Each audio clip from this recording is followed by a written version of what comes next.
বাবু please, আমি বুঝি না, আর রাগ করে না প্লিজ। আমি আসলে বুঝতে পারিনি যে বাবা এত রিঅ্যাক্ট করে ফেলবে। আচ্ছা তুমি তোমার মা বাবাকে এর আগে কেন জানাও না যে আমার কণ্ঠ সমস্যা? এটা যদি ওনাদের আগে জানাতো তাহলে কি এরকম ভাবে কখনো করতো? আসলে আমার ভুল হয়ে গেছে, বাবা আমাকে আগে থেকে জানানো উচিত ছিল। কিন্তু তুমি প্লিজ আর রাগ করে থেকো না। আচ্ছা আমি কান ধরে বুঝতেছি, তাহলে তুমি রাখবো না। লাভটা কি? তোমার মা বাবা আমাকে কখনোই মেনে নেবে না। এখন তুমি যদি চাও আমরা একটা কাজ করতে পারি, কাজে অফিসে গিয়ে বিয়ে করে দেবো। তুমি রাজি? আমি তো রাজি, কিন্তু বিয়ের পর খাবোটা কি? আর তোমার যদি একটা চাকরি করতে তাহলে তোমার সমস্যা হতো না। চাকরির জন্য আমি চেষ্টা করতেছি, একটু নাম লেন্স করবো। হ্যালো, শোনাটা কি ঘুমোতে ছিলে নাকি? কি বলো? তোমার সাথে কথা না বলে কি ঘুমাতে পারি? আচ্ছা তোমার কি বলে এতক্ষণ ঘুমালো? হ্যাঁ, ঘুমানোর সঙ্গে সঙ্গে তো আমি তোমাকে ফোন দিলাম। কবে আমার বিয়ে হবে? আমার খুব ইচ্ছা তোমার কোলে মাথা রেখে সারা রাত আমি গল্প করবো। আচ্ছা শোনো না, আমার আন্টি কল করেছে, আমি তো কথা বলে তারপর তোমাকে কল করছি, কেমন? ও কথা কার সাথে বলে? হ্যাঁ মিতু, কার সাথে কথা বলছো তুমি? আমার একটা সম্পর্কে খালা ফোন করেছিল। ওনার ওয়াইফ মানে আমার খালা, উনি নাকি রাতে স্ট্রোক করেছে। এখন ওনাকে নিয়ে হসপিটালে নিয়ে গেল। তো কি একটা সিচুয়েশন বলতো, একটু খোঁজ নিতে হয়। ওই তার জন্য ফোন কথা বলছিলাম। ও আচ্ছা আচ্ছা, শোনো কালকে তোমার জন্মদিন, ভুলে গেছো নাকি? আরে মনে না থাকলে ঠিক আছে, কি করে তুমি শুনে বলো? ঠিক আছে, কালকে আমাকে রেস্টুরেন্ট নিয়ে যেতে হবে। আমি আমার কিছু ক্লোজ ফ্রেন্ডদের তোমাকে পরিচয় করে দিই। রেস্টুরেন্টে যেতে হবে? হ্যাঁ নিজে কোনো সমস্যা নেই, কখন যেতে হবে বলো? আচ্ছা কালকে তোমার সন্ধ্যা থেকে তুমি ঠিক করো। ঠিক আছে ঠিক আছে, এখন আমি কালকে গেছে মনে করো টাকা। আমার সুগার দিদিকে একটা কল করি। আন্টির সাথে কথা শেষ? হ্যাঁ জান, কথা শেষ। আচ্ছা শোনো না, আমাকে কি তুমি 5,000 টাকা পাঠাতে পারো? আমি তাকে কিছু শপিং করতে হবে। 5,000 টাকা? শোনো তুমি বিকাশ নাম্বার দাও, আমি দিচ্ছি আমি দিচ্ছি। আমার জান, শোনা কি কত ভালো তুমি। কি ব্যাপার, তুমি এরকম চুপ হয়ে গেলে কেন? তোমার চুমুর টোস্টটা হজম করতে একটু কষ্ট হচ্ছে। ঠিক আছে, তুমি একটা কাজ করো, তুমি আমাকে টাকাটা পাঠাও, আমি তো হজম করার ব্যবস্থা করে দিচ্ছি। Guys, একটু সাইড দে। Okay, so I'm going to introduce my beloved one, Tasin. Say hi, girls. আচ্ছা, Tasin, আজকে আমি চাই তুমি সবার আগে আমাকে wish করো। Happy birthday to you, happy birthday to you my dear Mitu, happy birthday to you. ভাই কি মজা করছে? ভাই তো বেশ মজার মানুষ, একদম একদম মেয়েদের মতো কথা বলছে। না না, আমি বুঝতে পারছি না, আমি এভাবেই কথা বলি। তার মানে আপনি মেয়ে কি মিতু দুনিয়া থেকে ছেলেদের অভাব হয়েছে নাকি? শেষ তুমি মেয়ের সাথে প্রেম করতেছি। আমি পরিপূর্ণভাবে একজন ছেলে, কিন্তু আসলে ছোটবেলা থেকে আমার কণ্ঠ সমস্যা, যার জন্য আমি কথা বলে এরকম শুনতে পাওয়া যায়। হ্যাঁ, ওই খুব প্রবলেম আছে। তুই এত সুন্দর একটা মেয়ে হয়ে এরকম একটা ছেলের সাথে কিভাবে প্রেম করতে পারবি? শোননি তো, আবেগে জীবন চলে না। কিছুদিন পর বুঝতে পারবি যে এই মেয়ে ছেলে বিয়ে দিয়ে জীবন চলে না। তুই চুপ করবি? কি রে তুই ধমক দিচ্ছিস কেন? তোর বাড়িতে গিফট কিনে নাকি এরকম বয়সের সাথে কি আমরা অপমান করবি? হ্যাঁ আচ্ছা শুধু শুধু এরকম একটা সুন্দর মুহূর্ত নষ্ট করতে মানে হয় না। একটা কাজ করো, তোমার বন্ধুরা খুব ভালো রকম সেলিব্রেট করো। আমি আপাতত আসছি, কিন্তু দেখা যাচ্ছে। থাকো হ্যাঁ, সবাই এনজয় করো। মনে হয় অভিমান করেছি। যে না ছেলে তার আবার অভিমান। তোরা এই কাজটা না করলেও পারতি। একটা মানুষের সাথে কেউ সরাসরি আচরণ করে, আমার ভাবতে লজ্জা লাগছে তোরা আমার ফ্রেন্ড। ওরে বাবা এত দরদ। হ্যাঁ দরদ, কারণ আমি কাছে ভালোবাসি। আর আমার কাছে আমার ভালোবাসা সবচেয়ে দামি। তোরা আজকে কাছে করে একদমই করিস নাই। তুইও কাজ করতেছিস। তোর বাড়িতে এইভাবে দেখি না আমাদের অপমান করার কোনো মানে হয় না। আমার ভালোবাসা মানুষের যারা অপমান করে, তাদের সাথে আমি এর থেকে ভালো ব্যবহার করতে পারি না। হ্যালো, ওটা কেন করছো শোনা? সারাটা দিন তোমার সঙ্গে কথা বলবো না। আমার প্রচুর মন খারাপ, আমার কিছু ভালো লাগছে না। কেন? শপিং করলে তো মন ভালো হয়ে যায়। আর শপিং, আমার মনটাই ভেঙে গেছে। বুঝতে পেরেছি।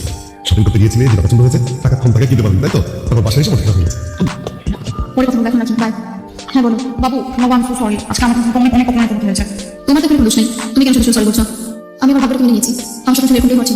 আচ্ছা তুমি মনে করতে পারো প্লিজ, আমি কালকে একটু দেখা করি একবার জন্য। মিতু মিতু আমার সর্বনাশ হয়ে গেছে, আমার সব শেষ, আমার মাথা আর বুঝতে নাই। কি হয়েছে মাথা এমন কেন? তোর বাবা প্রেম করতেছে, আগে আমি সন্দেহ করতাম। আজকে আমি নিজে গাড়ি কিনেছি, নিজে দাঁড়িয়ে থেকে দেখেছি। তাড়াতাড়ি কফি দেখি। শোনো পাখি আমার, কালকে তোমার জন্য আমি একটা শাড়ি গিফট পাঠাচ্ছি। ওটা হাতে পেলে যদি মন ভালো হয়ে যাবে। ওকে, লাভ ইউ, বাই। তোমরা কোথায় গেলে? বাবা তুমি কার সঙ্গে কথা বলছিলে? আর মাকে দেখে তুমি কোন মনে বাইরে বলছো? আরে না, কি বলি? চাকরি না। দেখ মানে আমি নিজে দেখেছি, নিজে কানে শুনেছি, আর একদম হামি কথা বলা। আরে না, ওই একদম ঠিক টাকাটা ছিল তার সঙ্গে আছে। এটা কেমন? নিজের মেয়ের বিয়ের বয়স হয়ে গেছে, তুমি এখনো বউ রেখে বাইরে পড়ে বলছো? ঠিক বাবা ঠিক। মা কাল জন্মদিনে আমি যে কাস্টমার সেটা গিফট করছিলেন, সেটা আমি হাতে পড়ে রাখছি, কিন্তু আমি কোথাও পাচ্ছি না। শাড়ি আমার যাবে কোথায়? শাড়ি কি হাত পা চলে গিফট চলে গেছে? হ্যালো, তুমি কি আজকে আমার সাথে দেখা করতে পারো? গতকাল তোমার জন্মদিন গেল, তোমার বন্ধুদের জন্য আমি কিছু দিতে পারি নাই। আজকে যদি তোমার সাথে দেখা করতাম, আমি প্রচুর কিছু নিয়ে আসছিলাম, সেটা দিতাম। আচ্ছা ঠিক আছে, তাহলে আমি 1 ঘন্টা পরে রওনা হচ্ছি, তুমি পার্কে আসো। আচ্ছা ঠিক আছে। তুই আমার লক্ষ্মী বাবুটা আজকে তাড়াতাড়ি চলে আসে আমার। গতকাল তোমার জন্মদিন ছিল, কিন্তু তোমার বন্ধুরা আমার সাথে যে আচরণ করলো, যেভাবে ইনসাল্ট করলো, তাই গতকাল আমি কোনো কিছু দিতে পারিনি। কিন্তু আজকে আমি কিছু নিয়ে আসছি। আমি নিজে পছন্দ করে তোমার জন্য শাড়ি কিনে আসছি, দেখো। শাড়ি আমার জন্য? তুমি পছন্দ করে নিয়ে এসছো দেখি, এই শাড়ি কোথায় পেয়েছো? আমি নিজে তোমার জন্য পছন্দ করে কিনে আসছি, তোমার পছন্দ নেই? কাসি এই শাড়ি তুমি কোথেকে পেয়েছো? সত্যি বলতে আমি নিজে কিনে আসছি, তোমার পছন্দ হয় না? দেখো শাড়ি অনেক সুন্দর। কাসি আমি জানি তুমি এই শাড়ি কিনে তো কোথেকে নিয়ে এসছো সত্যি বলো। একটা বয়স্ক লোক, যার কিনা বউদের ছবি আছে, সে আমার সাথে ওদের ফোন করে কথা বলে। আর আমার কণ্ঠ জন্য একটা মেয়ে, আমি আমাকে ফোনে কথা বলতে বলতে এতটুকু পর্যন্ত এগিয়ে আসছে যে একটা শাড়ি আমার কাছে গিফট করে কুরিয়ার পাঠিয়েছে। তো আমি যদি কি করতাম? আমি তার জন্য ভাবলাম শাড়ি তোমাকে দিই, তুমি খুশি হয়ে যাবা। ফোন করো। মানে মানে ফোন করো তোমার সুগার দেখে, আর ফোন করে বলো দেখা করো। তাহলে তুমি বুঝে যাবে।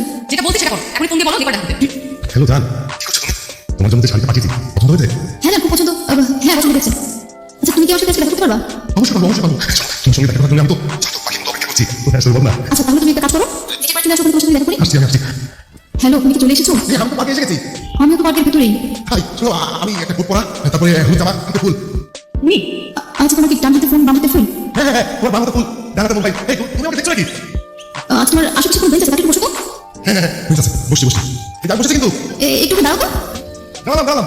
আমি তো তুই আমার এই ছেলের সঙ্গে ধরে রাখছিস, আমি নিষেধ করেছি তোকে। আমার কথা বাদ দাও, তুমি এখানে কি করছো বলো? নিশ্চয়ই যে মেয়েটার সাথে ফোনে কথা বলতে, সেই মেয়েটার সাথে দেখা করতে আসছো। মিতু আমি সরি, আমি আসলে বুঝতে পারি যে যার সাথে এতদিন ফোন কথা বলেছি সে তোমার বাবা।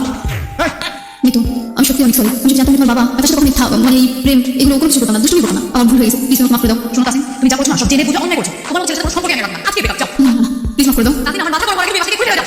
মিতু, আই মিতু, মিতু, মিতু একটু শোনো, মিতু দাঁড়াও, মিতু, মিতু দাঁড়াও, মিতু, মা আমি তো কি হয়েছে তোমাকে বলছি তোমার ডিসপ্লে চেহারা আমাকে দেখাবো না আমি বুঝতেছি আমার ভুল হয়ে গেছে তুমি প্লিজ মাফ করে দাও ওটা ভুল না ওটা অন্যায় তাহলে জেনে শুনে তাকে আর কিছু বলবা না কিন্তু এই না শোনো কি হলো তুমি ইচ্ছা করে না আমি বসতে যাবো তাই তুমি চাচ্ছ আমি এখানে সিনকে করি না নাম্বার নামো আমি সত্যি চাকরি পেয়েছি আল্লাহ আল্লাহ আল্লাহ আলহামদুলিল্লাহ আলহামদুলিল্লাহ এগুলো এগুলো যেতে হবে আমি চাকরি পেয়ে গেছি হ্যালো তুমি আমার কথা জানি একটু কথা শোনো তোমার যত যখন কথা সব করি কিন্তু আমি একটু কথা বলতে প্লিজ আমি চাকরি পেয়েছি আমার সঠিক পেয়ে গেছি এই মুহূর্তে আমাকে তোমাকে কেউ বলতে পারে না এবার আমাদের রেখে গেলো তো শর্টের চাকরি পেয়ে গেছে কি সব অপরাধ হয়ে যাবে তুমি যদি আমার সাথে এরকম করো তাহলে আমি কি নিয়ে থাকবো তুমি তো জানো আমি তোকে ভালোবাসি আমি মানুষের জন্য বেশি পারি না তোর বন্ধু বানাতে পারি না কিন্তু আমার তুমি নাই এটা তুমি ছাড়া এই মানুষ যদি তোমার জীবনে না থাকে তাহলে আমি কি নিয়ে থাকবো কি নিয়ে বলবো বলো তুমি আমাকে ফিরিয়ে দিবা কিন্তু বাবা রাজি হবে কিনা জানি না তোমার বাবা যদি না মানে তাহলে আমি বিয়ে থেকে আসবো এখন তো কিছু করতে আছে কারণ চাকরি পেয়ে গেছে তাই না বলো ঠিক আছে তাহলে কাল আসো আচ্ছা ঠিক আছে মিতু তুই কি সারা জীবন ওর সঙ্গে থাকতে পারবি ভেবে বলি কিন্তু।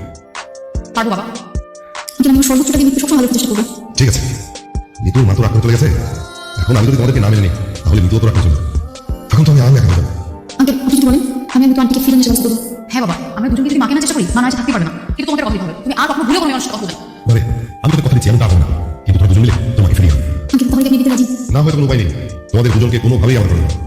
বাবা তাহলে আমি আজই অনেক মাকে নিয়ে আসি যা তোর মাকে বলবি যে তোদের বিয়ে ঠিক হচ্ছে এই বিয়েতে অনেক কাজ অনেক দায়িত্ব সব দায়িত্ব তোমাকে মিতু মিতু আমি তো কই তুমি আরে কি বলি আমি আমি না বুঝলাম না আমি প্রতিদিন যখন অফিসে যাওয়ার জন্য বেরোবো তুমি নাই ওই হারে বলবো আরে বাবা আমি রান্না করছিলাম আর এখন একটা তোমার পালিয়ে যাচ্ছে আর তোমার সংসারের কাজ করছি সংসার সামলাচ্ছ এখন এই অবস্থা একটা বাচ্চা কাছে বলতো তোমাকে আমি বুঝি পাবো না আগে কি না তোমাকে ভালোবাসাই মোহ আমার আমিত্ব টুকুন আমি সেটা জানি তার জন্য তার কাছে লাখ শুক্রিয়া আদায় করি কোনো একজন মানুষ আমার জীবন সঙ্গী হিসেবে পাঠিয়েছেন ওই তোমার রান্না করে গেলো যাও অফিসে যাও তাড়াতাড়ি। বুঝছি তো আমার রাতে দেখতে দিতে পারবে না আর কিছু দরকার নেই ঠিক আছে বুঝাচ্ছি তুমি না তুমি অনেক কথা থেকে অতিরিক্ত বড় বড় করো আর যদি বেশি বড় বড় করো না আমি ডক্টরকে বলে আবার আগে করে দেবো আল্লাহ মাফ চাই ওই আগে জীবনে আমি ফিরে যেতে চাই এখন আমি জানি আমার কণ্ঠের সংসারের মধ্যে আমি কত কিছু ফেস করেছি এই সময় মানুষ সাথে কিন্তু কথা বলতে দেবো না কেউ বন্ধু করতে আসবে না কত কিছু ফেস করেছি কিন্তু আমার সেটা হয় এই সময় আমার ছোট ছেলেগুলো আছে তাদের কণ্ঠের সমস্যা তারা কতটাই নষ্ট হয় ঠিক বলছো শুধু তাই নয় যারা প্রবলেম ফেস করে না তাদের আশেপাশে আপন মানুষগুলো ঠিক এই সমস্যার মধ্যে দিয়ে যায় আচ্ছা আদর্শ কথা আচ্ছা কি আজকে অফিস না দিই তোমার সাথে থাকি তাই না তুমি আজকে অফিসে যাবা নাকি আমি কোনটি আসলে ব্যবহার করবো তুমি ভালোবাসাটা বললাম যাও রান্না হয়ে যাও ঠিক আছে যাও তুমি তাড়াতাড়ি